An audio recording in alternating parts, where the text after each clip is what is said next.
Please keep in mind as we go through the book of Philippians together that Paul wrote this letter while he was in prison in Rome. Two things happened while Paul was in prison.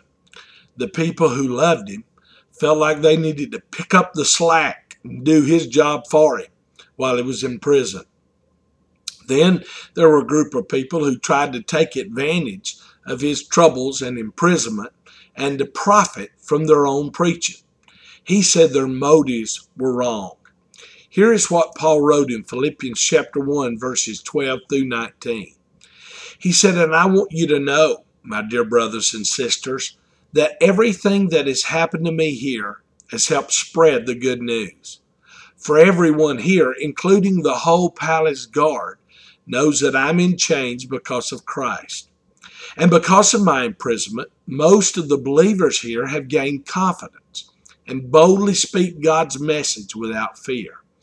It's true that some are preaching out of jealousy and rivalry, but others preach about Christ with pure motives. They preach because they love me, for they know I have been appointed to defend the good news. Those others do not have pure motives as they preach about Christ. They preach with selfish ambition, not sincerely, intending to make my chains more painful to me. But that doesn't matter. Whether their motives are false or genuine, the message about Jesus is being preached either way. So I rejoice, and I will continue to rejoice. For I know that as you pray for me and the Spirit of Jesus Christ helps me, this will lead to my deliverance." Paul wrote a book called Philippians that has universally been described as a book of joy, and he wrote it from prison.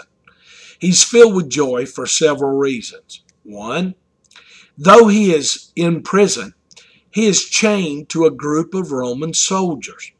Every day they come in their shifts to guard Paul. Rather than seeing that as an obstacle, Paul felt as though he had a captive audience. While chained to them, he constantly talked of Jesus to them until many of them became believers and followers of Christ. They were carrying that message back home and back to work. So for Paul, this was worth being in jail.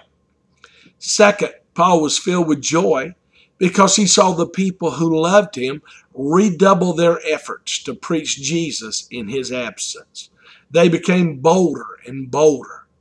This new energy by the people in the church thrilled him.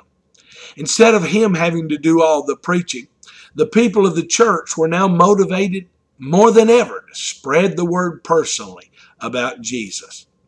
Third, there was a group who had selfish motives and wanted to build their own little kingdom. And they were taking advantage of Paul's troubles to build their own little spiritual empire. Paul didn't care. He was excited. For him, it did not matter. As long as people were preaching and teaching Jesus, as long as people were coming to faith in Jesus, it was an awesome thing for Paul. What a great lesson to learn from this great apostle. It is not about personal comfort. It is not about avoiding difficulty. It is not about personal egos. It is not about who gets the credit. It is about getting the message of Jesus to people. In our lives, we need to constantly be reminded that our job is to lead people to become fully devoted followers of Christ. So as long as Jesus is being preached, that's all that matters. Here's a great thought for you today. As long as people are hearing about Jesus, it's a great day.